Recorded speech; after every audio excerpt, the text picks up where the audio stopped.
Baik, teman-teman sekalian, saat ini kita sedang membahas tentang latihan soal uji pengetahuan, uji kompetensi mahasiswa PPG dalam jabatan tahun 2022. Ini merupakan sesi ketiga, terdiri dari 10 soal. Nah, sesi kedua dan sesi pertama sudah kita lakukan pada video sebelumnya, teman-teman. Boleh kepoin dah channel saya, di mana saya sudah mengupload video tentang latihan soal UP UKM PPG dalam jabatan 2022 sesi pertama dan sesi kedua. Per sesinya ada 10 soal. Seperti biasa, teman-teman bisa melakukan latihan soal secara mandiri. Tujuannya untuk mengukur kemampuan diri teman-teman. Latihan soal ini bisa dilakukan secara mandiri menggunakan link tautan latihan soal yang teman-teman bisa dapatkan di kolom deskripsi. Teman-teman bisa menguji kemampuan sendiri, bisa sambil latihan, dan bisa melihat skor nantinya. Yuk, tunggu apa lagi? Cek di kolom deskripsi, ada link tautan di sana. Oke, teman-teman sekalian, kita lanjutkan sesi latihan untuk sesi 3 ini. Yang pertama, untuk nama boleh dikosongin aja, nggak apa-apa. Ini hanya sekedar latihan. Kemudian soal yang pertama, saya besarin dulu dikit ya. Oke, baik. Hubungan interpersonal sesama guru di sekolah dapat mempengaruhi kualitas kinerja guru karena motivasi kerja dapat terbentuk dari interaksi dengan lingkungan sosial di sekitarnya.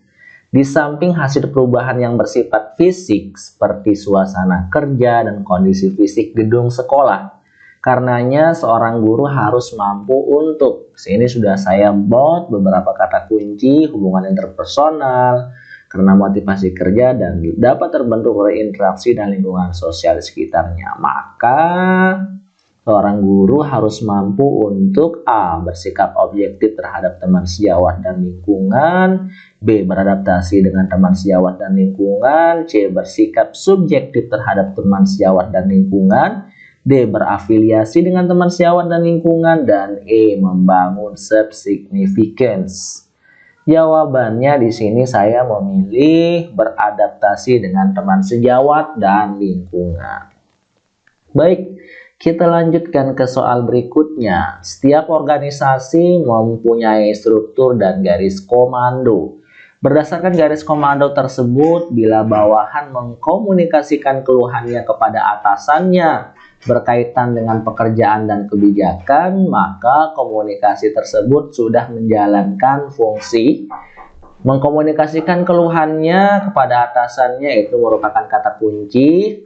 Di sini pilihannya A. informasi, B. penjagaan, C. integrasi, D. motivasi, E. pengawasan. Di sini saya memilih option E.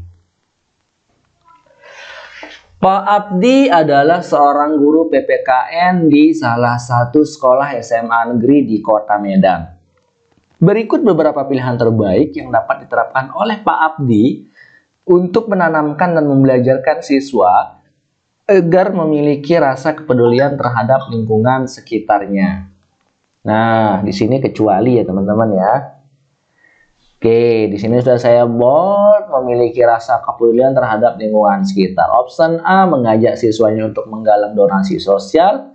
Option B, menggerakkan kebersihan di lingkungan sekolah bersama dengan para siswa. Option C, menggerakkan gerakan anti-bullying di lingkungan. D, menggerakkan siswa menggalang aksi demonstrasi. E, menggerakkan gerakan anti narkoba di lingkungan sekolah.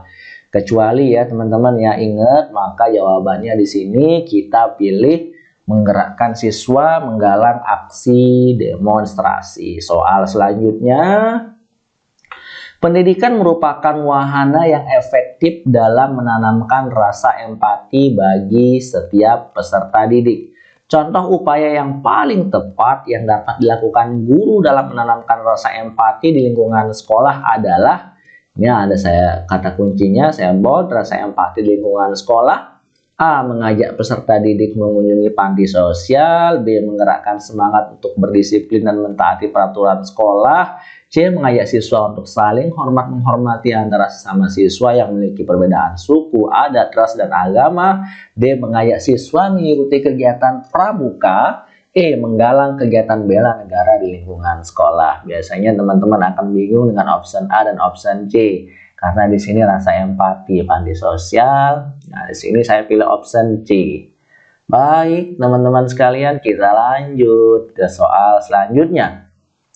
Manusia merupakan makhluk sosial yang seharusnya berinteraksi dengan sesama untuk memenuhi kebutuhan hidup, saling tolong-menolong, membantu, dan melengkapi satu sama lain. Kerjasama merupakan hal yang penting bagi kehidupan manusia. Karena dengan kerjasama manusia dapat melangsungkan kehidupannya. Kerjasama merupakan salah satu bentuk interaksi sosial. Berikut adalah faktor-faktor pendukung kerjasama tim. Ini ada kata kuncinya, faktor-faktor pendukung kerjasama tim, tapi di sini kecuali A. Komunikasi yang komunikatif. B. Identifikasi pribadi anggota. C. Perluasan tugas setiap anggota. D. Keterampilan menangani konfrontasi atau konflik. E. Penjajaran anggota. Saya pilih B ya. Identifikasi pribadi anggota. Soal selanjutnya. Pak Eko dan Pak Joni dikenal sebagai sosok guru PPKN yang memiliki kepedulian yang sangat tinggi dan menjadi panutan di sekolahnya. Hal ini dikarenakan keduanya dikenal memiliki kemampuan dan penilaian diri sendiri dalam melakukan sebuah tugas atau menyelesaikan permasalahan, namun tidak mengabaikan pendapat dari orang lain. Hal ini berarti keduanya menerapkan kepedulian yang bersifat, kata kuncinya, memiliki kemampuan dan penilaian diri sendiri. A. Self-significance. B. Superioritas. C. Impressive. D. Self. E. Social interest. Ingat ya, kata kuncinya penilaian diri sendiri, memiliki kemampuan dan penilaian diri sendiri. Maka di sini kita akan pilih option A. Self-significance. Oke, lanjut soal selanjutnya. Indonesia merupakan negara yang budaya.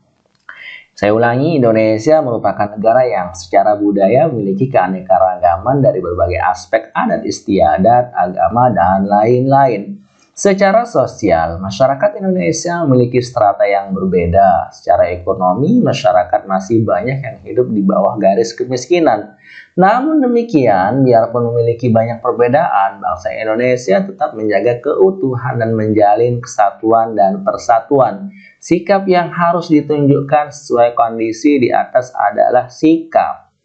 Ini banyak ya, saya bold di sini teman-teman, kalau bisa dipahami. Kalau kepanjangan, cek ya di bagian akhir kalimat. Namun demikian, biarpun memiliki banyak perbedaan, bangsa Indonesia tetap menjaga keutuhan dan persatuan ya. Option A. Acuh tak acuh. B. Empati dan sugesti. C. Arogan dan toleransi. D. Empati dan toleransi. E. Akomodasi dan simpati. Perbedaan yang diakomodasi, simpati. Oke. Jawabannya kita pilih E. Akomodasi dan simpati. Baik, soal berikutnya. Akhir-akhir ini Indonesia mengalami musibah yang diakibatkan tangan-tangan jahil manusia. Namun mereka tidak merasa berdosa. Bahkan seolah-olah tidak peduli dengan kejadian tersebut. Yang penting mereka adalah bagaimana bisa mendapatkan keuntungan dari lahan yang mereka jarah.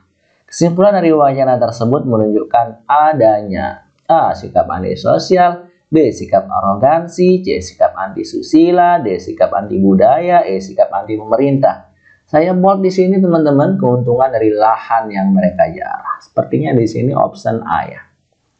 Sikap antisosial dan mereka tidak peduli dengan kejadian tersebut. Soal berikutnya. Joko merupakan pemuda yang sering berkumpul bersama-sama temannya untuk sekedar mengobrol dan bersantai. Ketika berkumpul, biasanya Joko yang paling banyak memiliki cerita ataupun gosip dan topik yang asyik untuk dibicarakan. Dalam komunikasi, Joko termasuk dalam unsur A. Komunikator, B. Komunikan, C. Informasi garis miring pesan, D. Sarana komunikasi, E. Feedback atau efek. paling banyak memiliki cerita, gosip, dan topik yang asyik untuk dibicarakan. Ini kata kuncinya, sehingga di sini option yang kita pilih A, komunikator.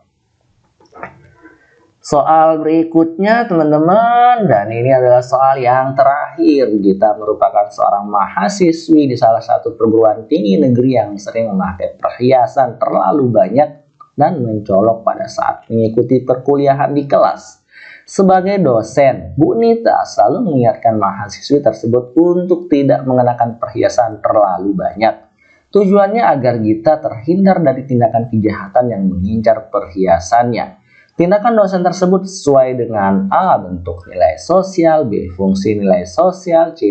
ciri nilai sosial, D. norma sosial, E. kaidah sosial.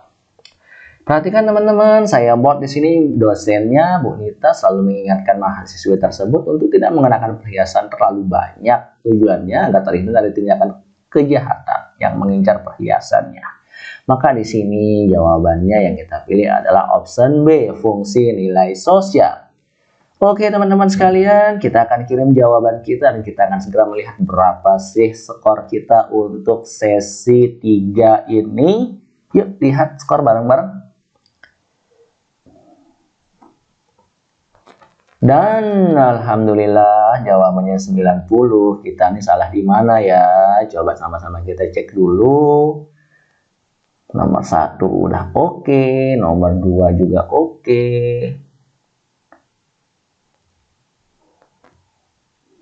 Wow, di sini kita salah ya, menggerakkan siswa menggalang. Kecuali ya, harusnya ini benar ya. Tadi ada error sepertinya pada saat pembuatan soal. Oke, tidak apa-apa teman-teman, nanti akan kita perbaiki. Salah pada saat setting jawaban yang seharusnya benar. Oke, begini teman-teman contohnya jika ada kesalahan. Baik teman-teman sekalian, ini dia latihan soal uji pengetahuan, uji kompetensi mahasiswa PPG dalam jabatan 2022 sesi 3. Sampai jumpa di sesi keempat. Yang baru menemukan channel ini, jangan lupa tekan subscribe dan aktifkan notifikasi loncengnya agar tidak ketinggalan video-video terbaru dari kami selanjutnya. Terima kasih sudah menonton. Assalamualaikum warahmatullahi wabarakatuh.